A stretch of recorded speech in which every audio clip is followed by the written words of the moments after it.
Oke, selamat datang di tutorial YouTube-nya Optimax. Oke, pada tutorial kali ini, saya khususkan kepada penonton-penonton yang baru akan mulai belajar CFD, tapi bingung mulai dari mana. Nah, maka dari itu saya akan membuatkan 3 seri atau 3 episode tutorial Introduction ANSYS Fluent. Jadi nanti saya akan upload 3 video. Jadi video pertama, yaitu video ini, akan membahas yaitu pencampuran antara air panas dengan air dingin pada pipa berbentuk T. Terus yang kedua, saya akan membahas simulasi aerodinamis di sayap, sayap pesawat terbang. Terus yang ketiga, saya akan membahas eh, pendinginan sebuah komponen elektronik. Seperti itu. Nah, ketiga tutorial ini wajib penonton kuasain sebelum saya sarankan wajib menguasai ketiga tutorial ini sebelum belajar CFD yang lebih advance lagi. Karena bisa saya bilang ketiga tutorial ini tuh fondasi utamanya seperti itu.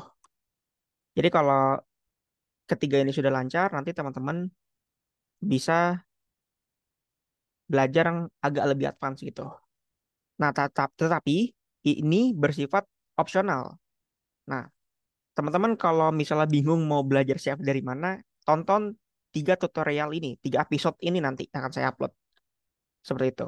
Atau teman-teman bisa langsung belajar ke studi kasusnya, itu juga bisa.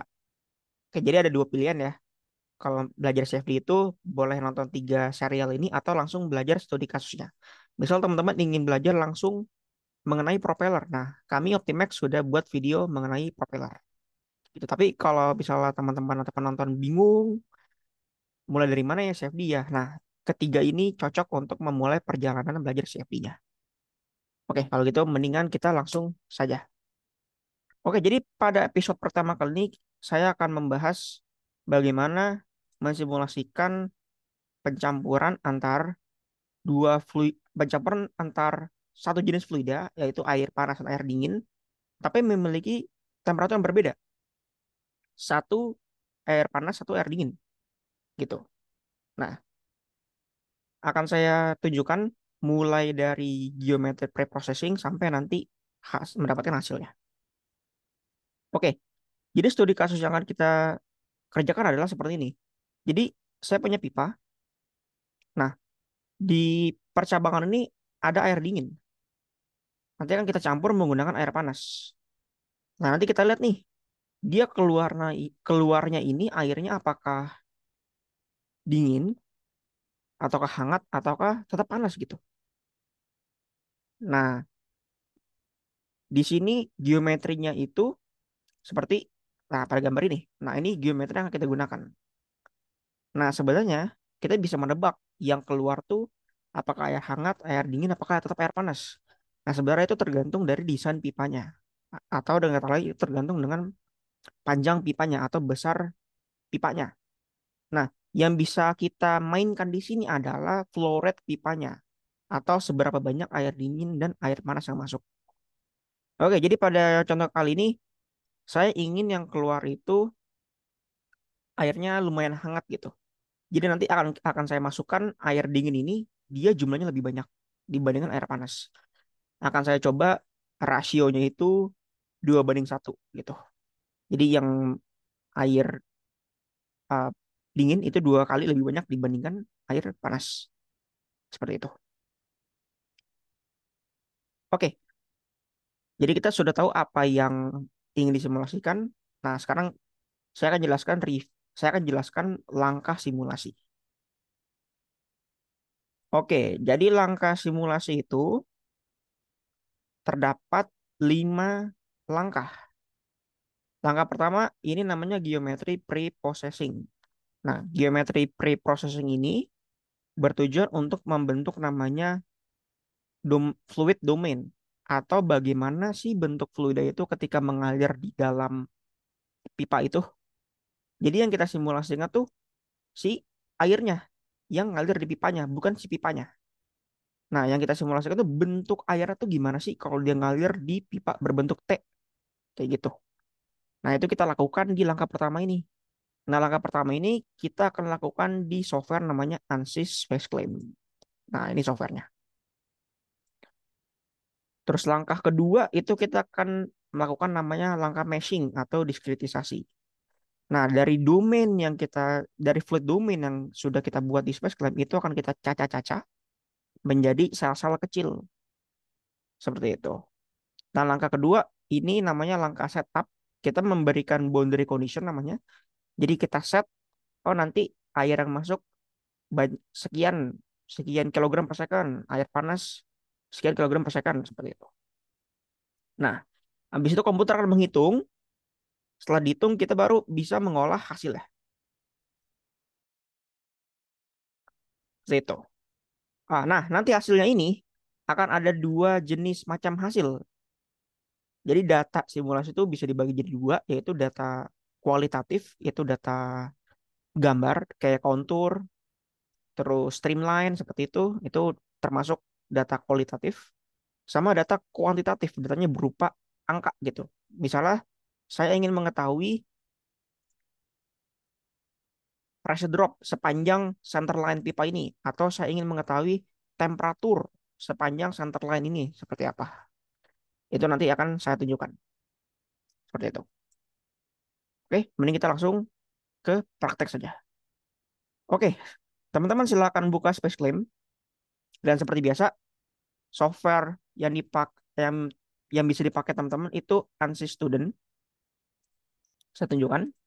Nah, teman-teman bisa download ANSYS Student ini paling atas dan tinggal download aja dan ini free, bisa diperbarui kapanpun. Ini umurnya tuh per tahun, jadi teman-teman nggak perlu khawatir untuk belajar ANSYS, bisa download ini, bisa diperbarui per tahun.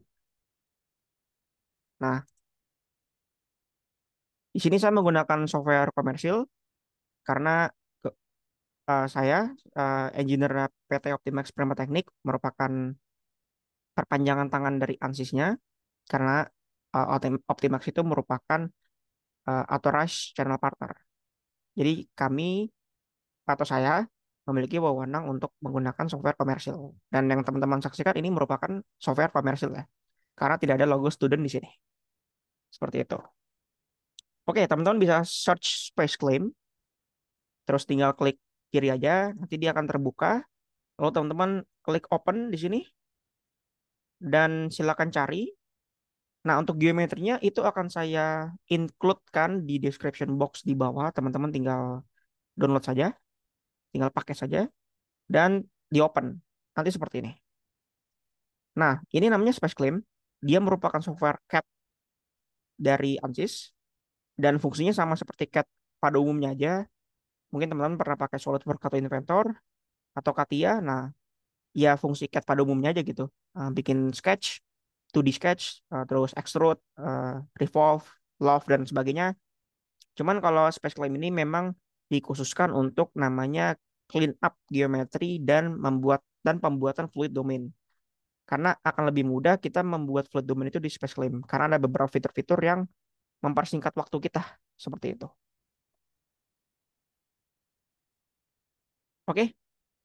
Nah, jadi saya akan tunjukkan salah satu fitur termudahnya, yaitu pembuatan domain, fluid domain, khususnya di internal flow ya. Nah, jadi ini kan yang kita desain ya, gitu ya. Terus kita buka nih di Space Claim. Nah, tadi saya bilang kan, yang kita simulasikan itu bukan objeknya, melainkan fluidanya. Nah, sekarang pertanyaannya, gimana sih bentuk fluida ketika dia mengalir di dalam pipa ini nih? Nah, itu yang kita simulasikan nih. Nah, bentuk fluidanya itu dia berbentuk sama seperti pipanya. Nah, ingat kata kunci ini. Kalau kalian ingin mensimulasikan internal flow, ingat kata kunci ini. Nah, kalau internal flow itu bentuk domain fluidanya adalah fluida selalu mengikuti wadahnya. Jadi kalau misalnya teman-teman punya pipa bentuknya itu angka 5, ya berarti nanti si airnya itu akan berbentuk angka 5. Kayak gitu. Nah, biar kebayang, mending kita langsung praktek aja. Nah, teman-teman, untuk pembuatan domain ini bisa dilakukan secara otomatis. Kita akan menggunakan namanya volume extract. Teman-teman pergi ke prepare, klik kiri volume extract, ganti ke select edges, lalu teman-teman select semua inlet dan outletnya.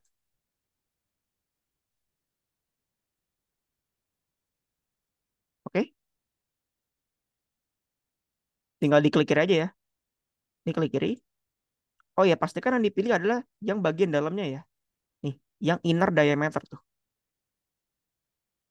Klik semua inlet dan outletnya. Klik tombol hijau. Nah, maka nanti akan terpreview bentuk fluid domainnya. Nah, dia akan berbentuk T, huruf T tapi pejal gitu, solid gitu. Nah, yang kita simulasikan tuh ya si T, T ini nih, yang ini. Ini yang kita bawa ke ANSYS Fluent nantinya. Seperti itu. Nah, ini saya save as.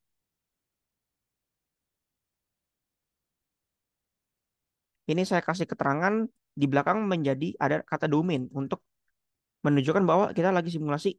Ini tuh untuk disimulasikan gitu loh. Maka saya kasih domain. Oke, tekan escape untuk keluar volume extract. Nah, pipanya ini itu kita nggak perlu karena bukan point of interest kita. Ini bisa di klik kanan, delete. Oke, terus di save. Nah, selamat, domainnya sudah jadi. Nah, tapi ada satu langkah yang harus dilakukan dan ini langkah ini jangan sampai terlewat, yaitu langkah naming selection namanya. Nah, kita perlu memberitahu software di mana lokasi inlet, di mana lokasi outlet. Nah, cara memberitahunya itu kita menggunakan namanya naming selection alias kita kasih tahu nih, oh ini inlet, ini outlet. Nah, caranya seperti ini. Ini kan tadi sesuai dengan PowerPoint tadi, ini jadi inlet dingin ya. Nah, kita klik dulu nih permukaan ini sampai di berwarna oranye. Pergi ke groups, ini groups. Klik create NS, kasih nama inlet dingin. Oke. Yang ini kasih nama inlet panas. Yang ini kasih nama outlet. Nanti dia akan keluar dari outlet ini. Seperti itu. Oke. Klik save. Nah, selamat. Baru kali ini geometri ini sudah siap di meshing. Seperti itu. Nah, selanjutnya kita akan pergi ke ANSYS Fluent. Nah, pada tutorial kali ini, dan mungkin next tutorial ke depannya ya, saya tidak akan menggunakan workbench lagi gitu. Nah, jadi kan biasa mungkin teman-teman pernah mengikuti atau pernah belajar pakai ini ANSYS Workbench. Nah, kali ini saya tidak pakai ANSYS Workbench. Nah, kali ini saya akan menggunakan Fluent sebagai standalone gitu. Jadi saya mengakses Fluent tidak pakai Workbench. Kenapa? Karena biar lebih mengerti workflow CFD itu secara utuh itu seperti apa. Makanya saya tidak pakai Workbench. Seperti itu. Oke, selanjutnya ini akan saya ekspor menjadi namanya .pmdb. Nah, .pmdb itu bisa diakses di Workbench. Terus klik Fluent, ekspor pmdb. Nah, ini saya save di sini ya. Ini merupakan working directory saya, mixing fluid. Teman-teman silakan bikin folder baru. Ini saya kasih nama T-pipe. Saya kasih nama sama aja ya, ini ya namanya ya. Tapi formatnya .pmdb. Nah, .pmdb itu apa sih? Nah, pmdb itu merupakan extension file native dari Fluent. Nah, biasanya biar untuk mengurangi adanya bug, saya sarankan pakai .pmdb. Seperti itu. Klik save. Nah, sekarang coba kita cek di working directory folder saya di Mixing Fluid. Nih, ada .pmdb. Oke. Selanjutnya saya akan buka Fluent, search Fluent di Windows Search, klik Fluent. pastikan teman-teman pilih yang atas meshing. Nah, terus karena pakai student ya, itu dibatasin 4 core saja. Ini akan saya ganti 4. Terus, oh ya jangan lupa ini double precisionnya dinyalain. Terus, nah ini display mesh after reading di checklist supaya nanti ada gambar meshnya. Nah, terus ini working directory, ini teman-teman silakan cari di mana teman-teman menyimpan .pmdb tadi. Nah, .pmdb saya itu tersimpan di sini. Setelah itu di start.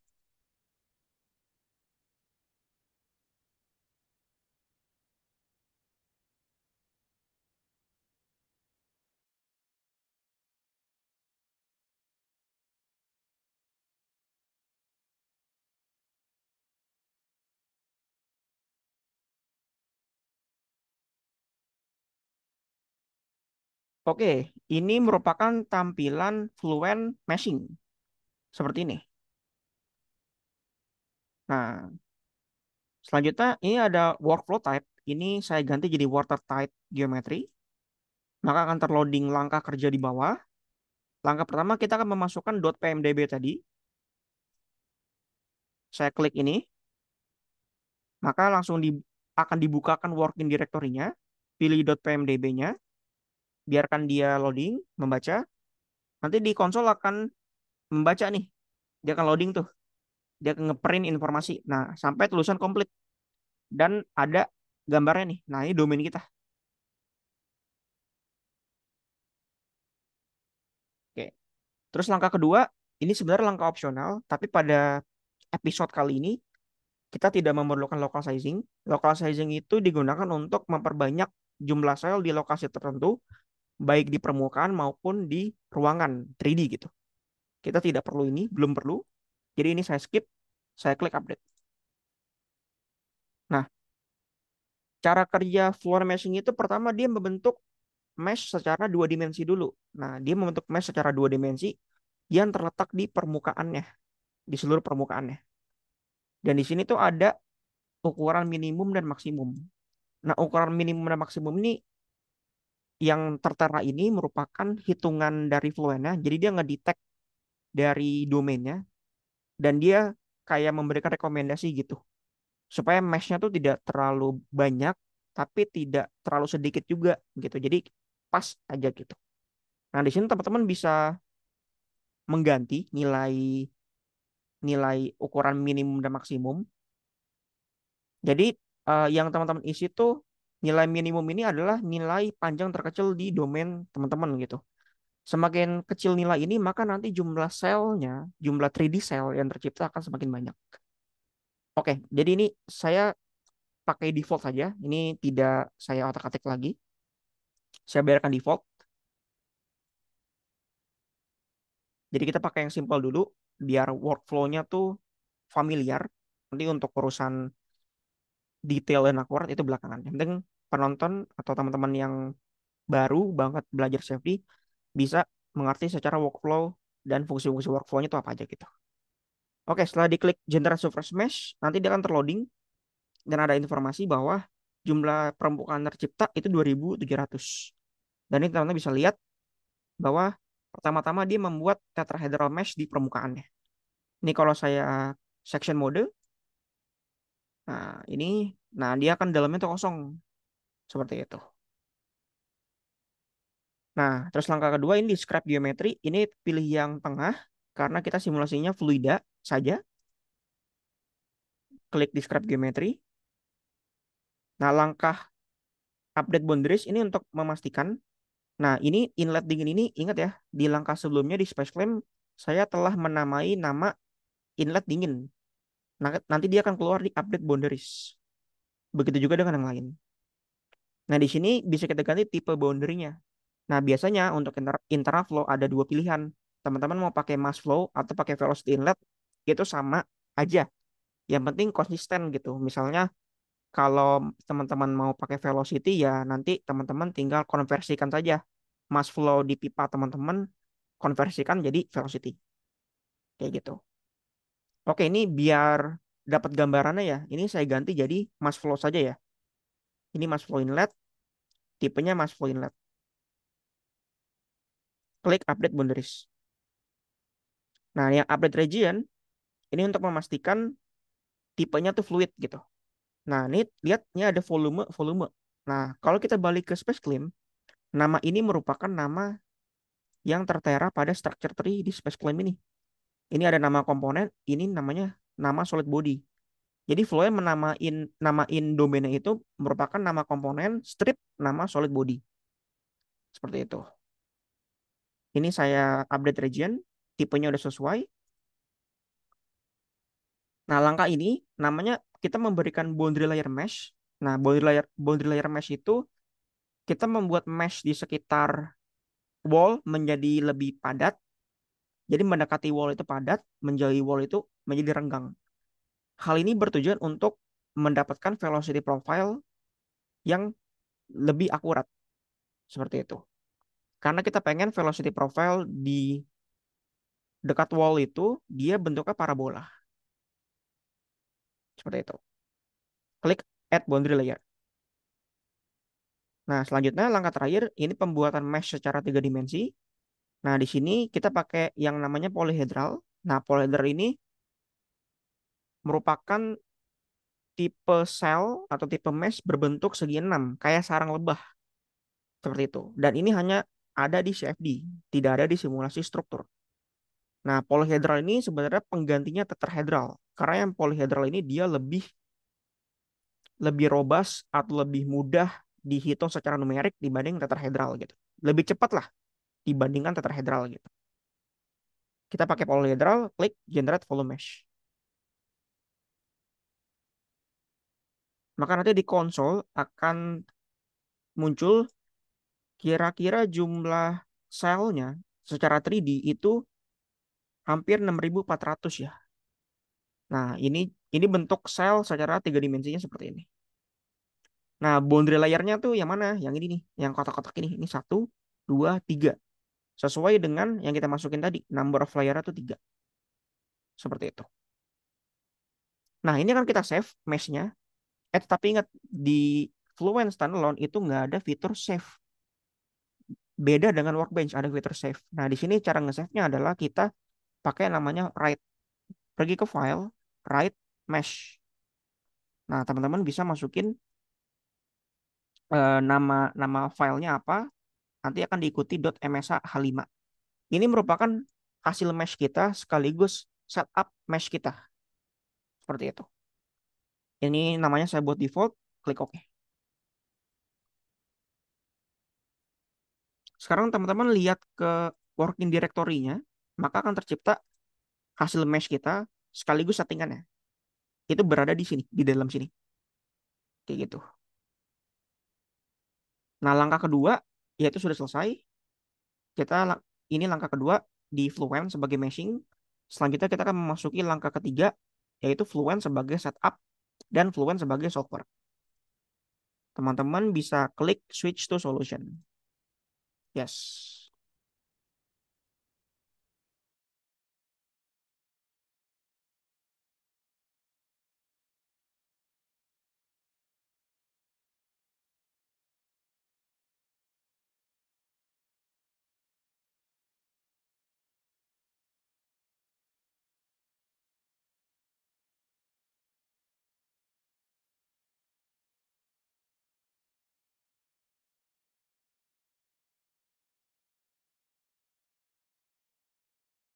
Oke, sekarang sudah berganti tampilan. Ini tampilan Fluent sebagai setup, solver, dan post processing.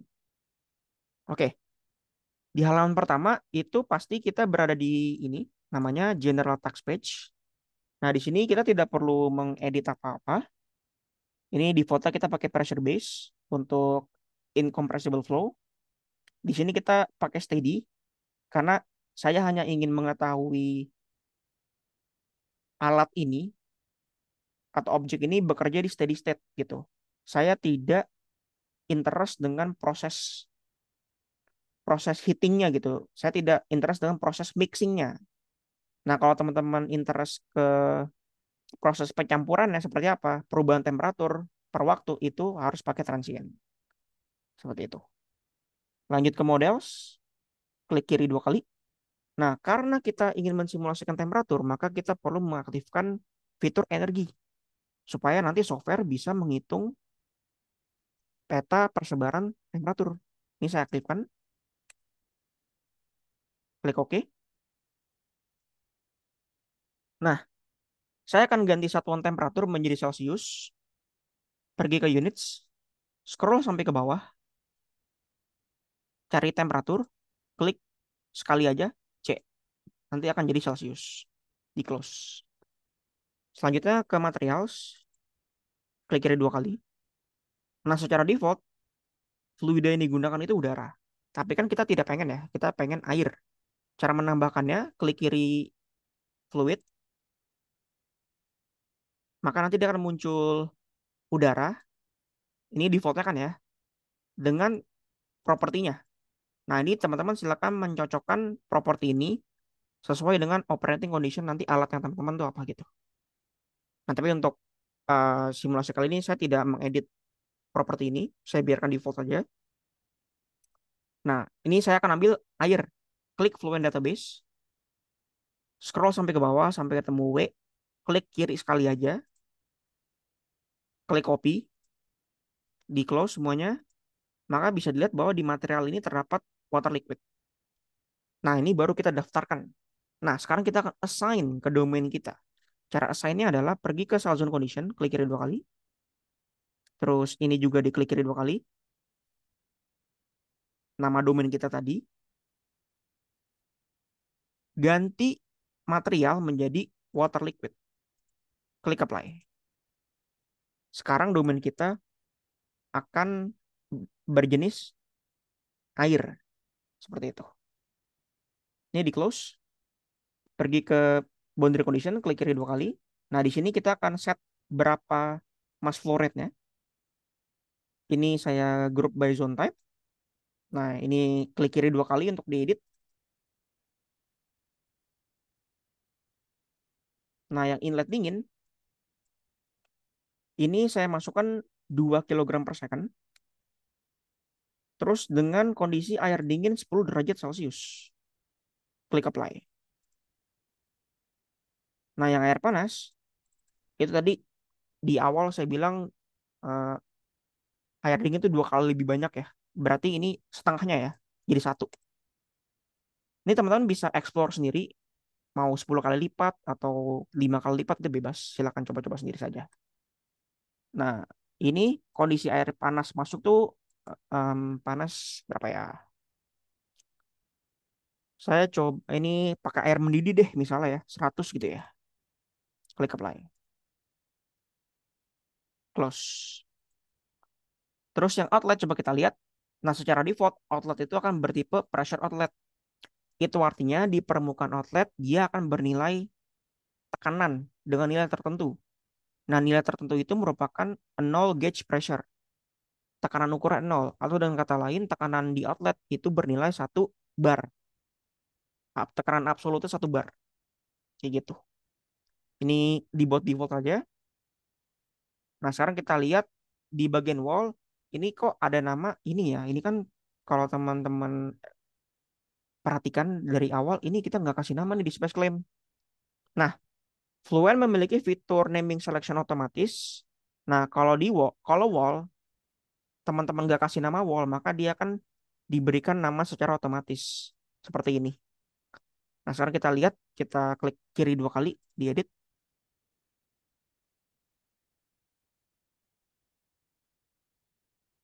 Nah, ini defaultnya di bagian type momentum itu berupa no slip condition. Itu artinya nanti dinding pipa akan memberikan gaya gesek ke air. Terus yang thermalnya kita lihat secara default dia bersifat adiabatik, tidak ada panas masuk dan tidak ada panas keluar. Tapi biar ini lebih realistis, saya akan memberikan koefisien konveksi bernilai 5 watt per meter kuadrat Kelvin. Ini sebagai natural convection. Jadi ada heat loss seperti itu. Heat lossnya by convection. Klik apply. close. Selanjutnya saya akan loncat ke report definition. Nah, di sini kita bisa mengetahui pressure drop sama berapa temperatur keluarannya, rata-rata temperatur keluarannya. Nah, pertama, coba kita cari pressure dropnya berapa. Nah, ini klik kanan, new, surface report, area weighted average. Beri nama menjadi pressure drop. Nah, ini klik per surface, karena ada dua surface yang ingin kita ketahui berapa pressure dropnya. Terus variabelnya pressure, ini tekanan ukur, static pressure. Lokasinya ada di inlet dingin sama inlet panas. Klik OK. Nah, nanti di bawah report definition ini ada pressure drop. Nah, selanjutnya kita akan bikin report baru, tapi berupa temperatur. Ini saya kasih nama temperatur out. Variabelnya saya ganti ke temperatur, tapi lokasinya di outlet. Supaya kita bisa mengetahui rata-rata temperatur keluar itu berapa Celcius. Klik OK. Selanjutnya ke initialize, klik kiri dua kali. Klik initialize. Nah, jadi initialize itu berfungsi untuk si software itu eh, menebak atau menghitung 10 hitungan pertama dulu. Karena si CFD ini berdasarkan metode numerik, di mana metode numerik ini berdasarkan trial and error, nah maka perlu dilakukan namanya initialize. Jadi software menghitung solusi awal itu seperti apa sih, kayak gitu. Nah, ini kalau kita compute nih temperatur outnya, kita klik kanan compute. Nah, nanti tebakan awal tuh dia sekitar 61. Nah, ini mungkin akan berubah karena belum kita hitung. Ini kan baru tebakan pertama. 10 tebakan pertama. Terus pressure dropnya, nah ini masih 00 ya. Karena memang belum dihitung gitu. Selanjutnya ke run calculation, beri 100. Jadi kita nebak 100 pertama, 100 hitungan pertama. Tapi sebelum di calculate, ada baiknya kita save dulu dengan cara ke file, write, case and data. Beri nama bebas, terus klik OK. Nah, di sini ada case. Case itu merupakan settingan fluent kita. Jadi settingan model, settingan material, settingan cell zone, settingan boundary condition itu berada di case. Kalau dat ini dia isinya hasil simulasi gitu. Klik OK.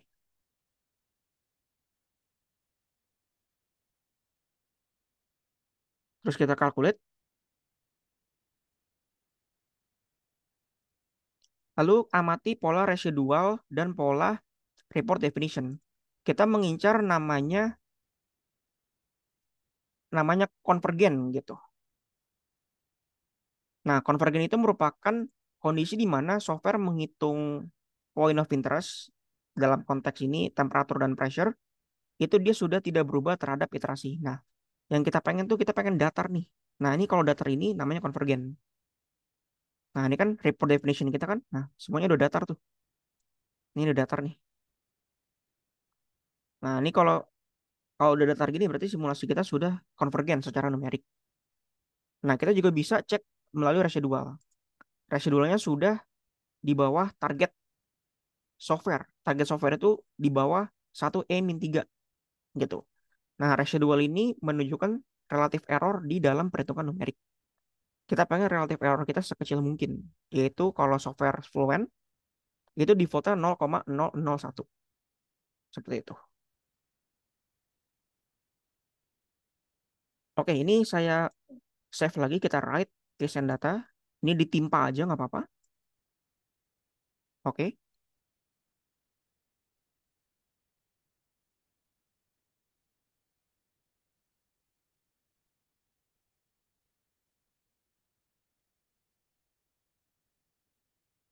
Oke, ini udah ada done di konsol, sudah di save sama Fluent. Selanjutnya kita akan mengolah hasil. Pertama, saya akan, oh ya, tunjukkan dulu. Ini yang paling gampang, yaitu coba kita cek berapa temperatur keluarannya ya. Ini teman-teman bisa ke ini nih, temperatur out, klik kanan, compute. Nah, dia temperatur keluarannya 40 derajat Celcius. Ini masih lumayan panas ya. Ini kayaknya kalau kesiram ini lumayan sakit gitu ya. Nah, coba kita cek berapa pressure dropnya. Klik kanan, compute. Nah, jadi ini pressure dropnya kalau dari inlet dingin 0,427, terus inlet panasnya 0,5. Ya berarti teman-teman harus cari pompa di atas pressure drop ini. Seperti itu. Nah, selanjutnya kita akan mengolah data kontur. Nah, kita bikin plane terlebih dahulu.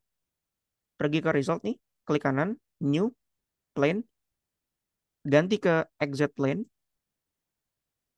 Nah, terus lokasinya di 0, tepat di center line-nya. Klik create, maka nanti di bawah surface ada plane. Klik close. Nah, di grafik ini saya klik kanan, new. Ini namanya bisa teman-teman ganti jadi temperatur. Ini konturnya ganti, variabel ganti ke temperatur.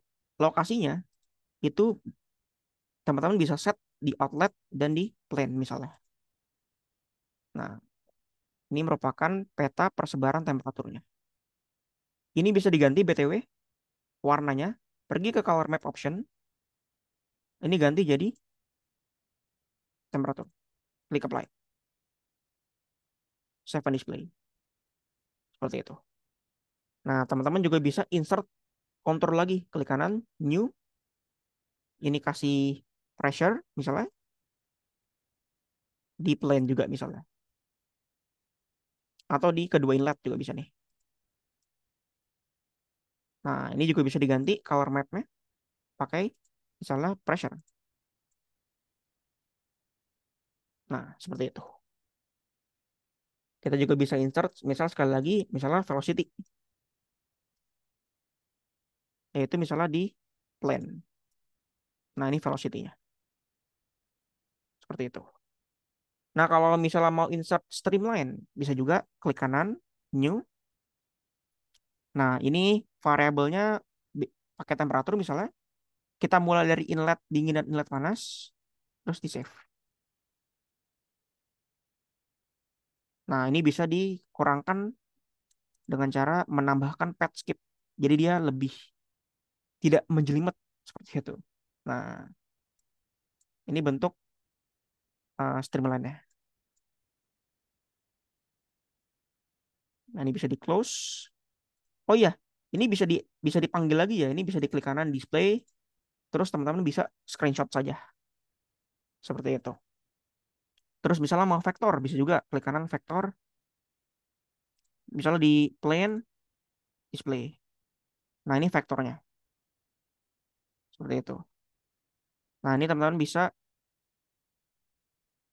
custom warna dari vektornya gitu. Misalnya ini mau warnanya hitam putih gitu ya. Misalnya saya ganti ya. Ini ada black, ini gray atau gray gitu. Gray black aja deh. Gray black misalnya. Nah, seperti ini. Nah, jadi teman-teman bisa lihat, nah di sini ada daerah resirkulasi namanya. Seperti itu. Nah, misalnya kita mau menggabungkan, bisa nggak? Bisa. Nih, cara menggabungkan dua hasil itu gimana? Pakai scene namanya. Klik kanan, new, terus kita gabungkan vektor dengan temperatur misalnya. Nah, nanti akan terdisplay. Nah, ini kayaknya lebih cocok. Nanti soal warna, teman-teman bisa ini ya, bisa explore sendiri ya, diganti-ganti warnanya, biar lebih cantik gitu. Seperti itu. Nah, jadi udah deh, udah jadi. Nah, ini yang di bawah ini itu merupakan data kualitatif. Teman-teman bisa pakai contours, bisa pakai vektor, bisa pakai padline. Biasanya sih itu yang sering dipakai. Terus ada satu lagi yang kurang, yaitu data kuantitatif, data grafik. Ini juga sering dipakai. Misalnya saya ingin memplot pressure drop sama temperatur drop sepanjang centerline pipa. Nah, saya harus buat line line dulu, bikin line namanya. Jadi saya bikin line, ini dari sini sampai sini. Nah, ini saya ukur dulu ya. Saya lupa di space clamp nih saya ukur. Ini dari sini tuh 700 mili. Berarti saya bikin line dari minus 0,7 meter sampai 0, minus 0,7 meter sampai 2 meter ya. Oke, saya bikin line. Line itu terdapat di surface, klik kanan, new, line, ini line. Nah, ini titik awalnya itu minus 0,2, terus yang lain 0, karena kan datar lainnya ya, yang lain 0. Titik akhirnya tuh di 2 meter. Create. Nah, terus cara mastiin bener apa enggak gimana? Nah, cara gini. Tinggal ke display. Nah, silakan klik yang lain sama wall-nya aja. Terus coba di transparan.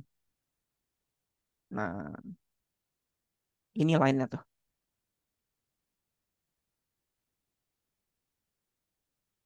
Sepertinya agak kurang ya.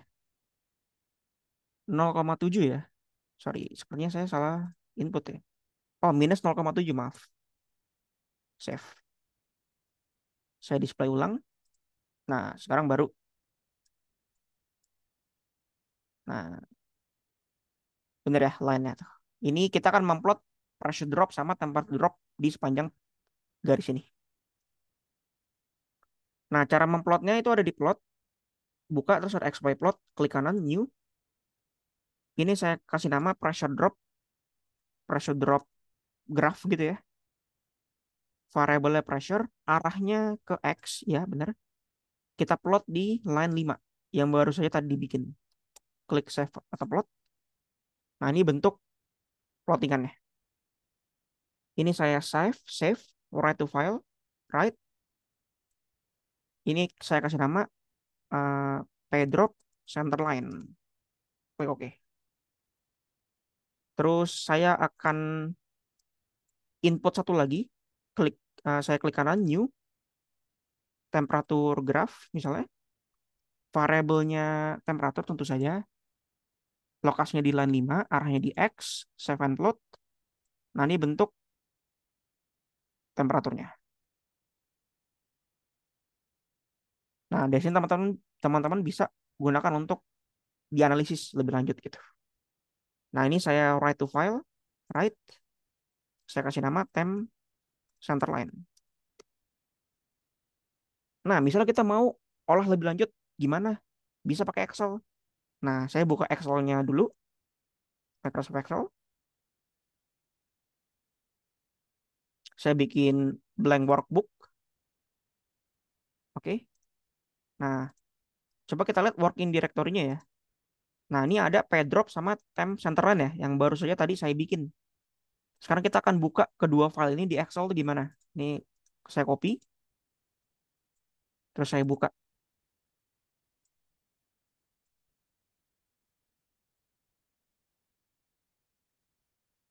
Ini saya ganti extensionnya jadi all. Terus yang ini ya, kita buka dulu pressure drop ya. Ini saya open. Ini yes. Nah, ini di next. Nah, ini kita bagi data kolom kolom 1 dengan kolom 2 itu kita bagi pakai tab. Kita next, finish. Nah, nanti ini bisa teman-teman copy aja nih. Ini tinggal di copy. Ini di delete dulu. Nah, tinggal di copy. Ini di copy, tinggal di taruh sini. Nah, yang ini tuh jarak X, satuannya meter. Ini pressure, satuannya Pascal. Nah, teman-teman bisa olah data lebih lanjut seperti itu. Nah, untuk temperatur gimana? Caranya sama. Tinggal kita open lagi aja. Kita browse. Pastikan extensionnya all. Klik temp center line. Klik open. Nah, ini yes. Kita bagi pakai tab supaya dia kepisah. Finish. Nah, teman-teman tinggal copy aja semuanya. Seperti itu. Nah, di sini teman-teman bisa melakukan analisis lebih lanjut. Oh, kalau temperatur itu dia Kelvin ya satuannya. Jadi teman-teman perlu lakukan ubah unit manual gitu. Ini tinggal dikurang 273 aja. Sorry. Ini salah ya. Ini dikurang 273. Seperti itu. Nah, terus teman-teman bisa olah lebih lanjut gitu. Dan jangan lupa ini di save di write cache and data dan ditimpa aja.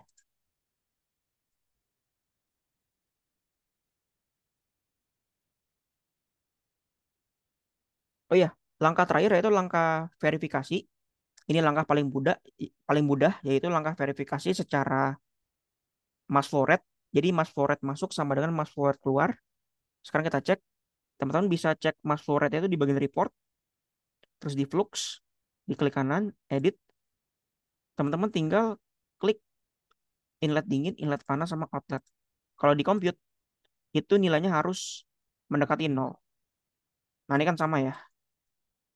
Masuknya kan 2 kilogram per second sama 1 kilogram per second.